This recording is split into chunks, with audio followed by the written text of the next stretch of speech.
Well, hello, it's Kate at My Wayfaring Dreams. I haven't really filmed in a few days.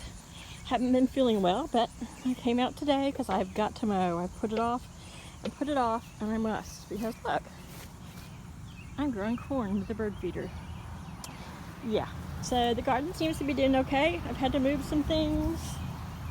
The dwarf morning glories, pretty much anything that was on the sidewalk, because I really didn't realize how much that old tree, which Paul has got a bunch more cut up. It's a big job for one guy who has to do it between working, but he's got some more cut up. Paul works nights at the Air Force Base, doing what he did when he was in the Air Force, but as a civilian contractor now. So he's working nights, so he has to sleep a big part of the day, and so that really cuts into cutting time. But he did some this weekend. Still looks like crap, and I can't mow the side of the yard, but as you can tell, the grass on the side doesn't grow super tall. It's just a matter of, we're going to stack it up and keep it. It's just been way too hot, way too humid to be out here for very long. There's Lily. He took that branch down, and thank goodness there wasn't anything there for it to crush. I'm going to cut it up with my little saw later. But everything seems to be doing okay. I've often mentioned the crepe myrtle I rescued last year. It was growing out beside a bunch of crepe myrtles, and it was only about 6 inches tall, and I dug it up by the root and planted it. It was a stick all winter, but now look at it. I didn't think I would have any blooms this year. I figured it would just, still be adapting to its new life, but look. Yeah, there's little buds. So I'll let it, it'll eventually get taller and bigger, and I'll try to keep it controlled so it's more straight up and down than wide. But I'll just leave it here. I came out yesterday morning and about 7 o'clock and did a little bit of weeding, though it's kind of hard to tell. The white salvia has taken just fine. All these little moss roses were bloomed earlier, those that are around my mom's plaque. The lobelia, I don't know why, it's just not doing great, so I'll eventually pull it out. The morning glories are doing better. Not the morning glories, but the begonia, even though they get more sun. I think this tomato got a little dry, but I've got little tomatoes on everything. So I'm happy about that. And I'm just pretty much going to let the garden do its thing. I brought these from the porch. This is a type of portulaca that makes this bright yellow and pink. The impatiens and the sage was getting a little too wet whenever I water the garden. The hibiscus got moved over here by the yuccas because this big tree, which shades the yucca too much, is enough for dappled shade for this plant. And luckily we've been so humid that, poor thing, she probably thinks she's in the tropics. But yeah, I'm anxious to get all this tree out of here and get the yard back to looking normal. I see neighbors drive by and people look at it like, that tree is still down in their yard. Well, you know what? It's a process. It's not like we have anybody volunteering to come help and bring their chainsaw. And it was a big ass tree. But the hydrangea, what survived, is still looking pretty good. The roses are doing all right. So I'm happy with the garden for now. So I've been watering it, even though it's mid-afternoon. I've kept it really low so not to scorch any of the leaves. A very good friend of mine has become a very good friend. We went to the same high school, but we were a couple of years apart in age, but as adults we became good friends. Sent me a whole bag of these little clips. It was awesome of him to do that, because I'm going to try to use them here on my experimental tomato plants. And this one has finally, look, it's about the size of a large English pea. It's got some little babies on it. So I want them to eventually come up here and they can climb on the little things that they're attached to. And I've seen people affix them to the bottle, but I don't think I'm going to do that. I don't know. Just kind of do my own thing. But I'm going to use my clips. I've already put one on my other tomato plants, and these will actually come in very handy. And they're cheap as hell, and the bag was huge, and I can't thank him enough. So thank you, Sean, for the clips. And I'm so glad he didn't pick a funky color. I'm such a girl. But anyway, I'm getting ready to mow. So right now, I'm turning off the water. I moved the sprinkler, which I had on very low, which was maybe coming up not even a foot, underneath the hydrangea to water it, because they, of course, now are getting less shade. This old square, from years past, if you watch videos or pictures, used to be full of flowers out in the middle of that garden. This year I just threw it back here and let it go wild here by all my potting stuff. I have the materials, the hardware, to build a potting shed. It's just that lumber has been super expensive, and of course I think I mentioned it before that in Delaware, if you want to build anything, even if it's just a collapsible plastic greenhouse, you gotta pay $75.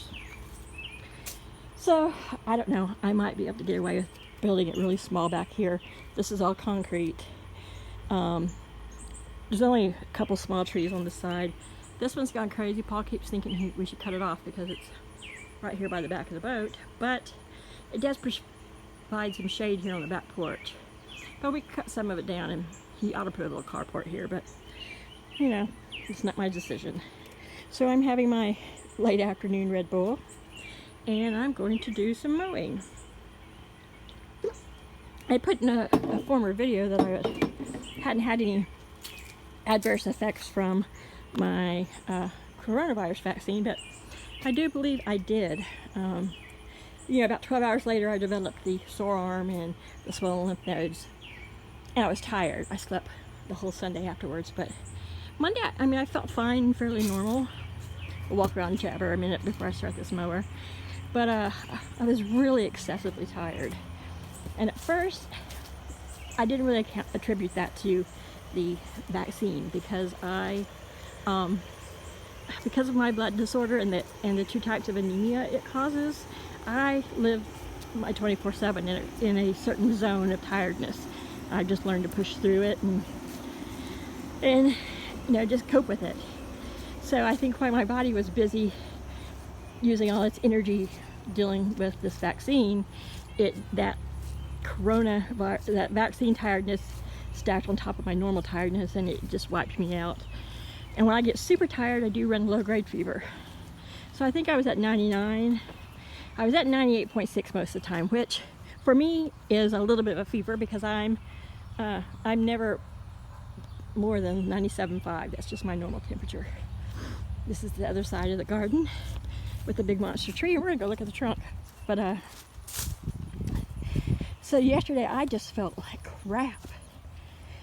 You know, I couldn't pinpoint what kind of crap. I know I had a little bit of sinus issue because I was getting that drainage down the back of my throat where, I mean, it sounds gross, but all you can do is like snort and swallow. You can't blow it out and you can't cough it out, but it caused me a little bit of congestion, and I felt a little, I don't know if it makes sense, but a little congested around my heart.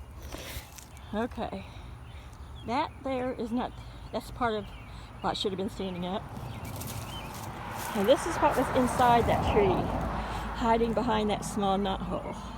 So it was really, really rotted in the middle, but still big and heavy. And you know, I told Paul to leave the stump, flatten it out. I mean, do something that kills it, but I could set potted plants on there or a statue or whatever, because I'm afraid digging it out is going to make a big, huge, crappy mess in our yard. You can't really tell from here, but we are about 2 feet above the road, and it slopes up, and it's normally nice and uniform and looks nice, but just not right now. So this is a monster crazy holly tree that pokes me and puts little dried pokey leaves in my garden. Sorry about the traffic, but yeah, see, we got this real super fine grass here, and it doesn't grow super tall, so I'm not really worried by the fact that I can't mow it, but I've got to mow. So anyway, I've been really tired. I haven't felt like filming. I haven't felt like doing anything. I didn't cut my hair shorter, which I need to. And I'm gonna color it, because as much as I want to be one of those women who says she can just embrace the gray and it's all great, I just don't. If it was really gray and white, really silver and white, maybe, but to me, the color combo now, I'm gonna turn around again, just is not flattering to my skin tone. And I read that until you are really ready to embrace and go gray, don't do it. So I'm gonna color it. Had the color for a while, but I didn't, I just haven't used it. My hair is long. Don't like to put it through a lot of processes, but this is just texture-wise, I don't care for it. Color-wise, I don't care for it. And I'm gonna cut it shorter. So that's kind of where we're at. So I'm gonna start mowing. It's about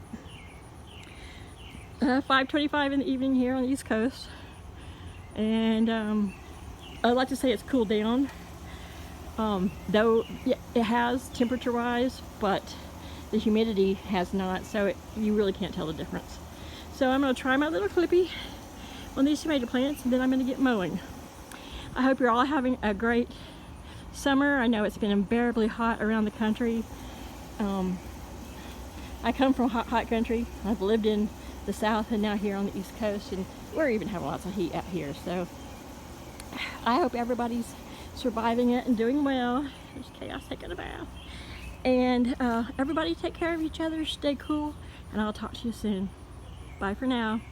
Hit the like, share, and subscribe. Bye-bye.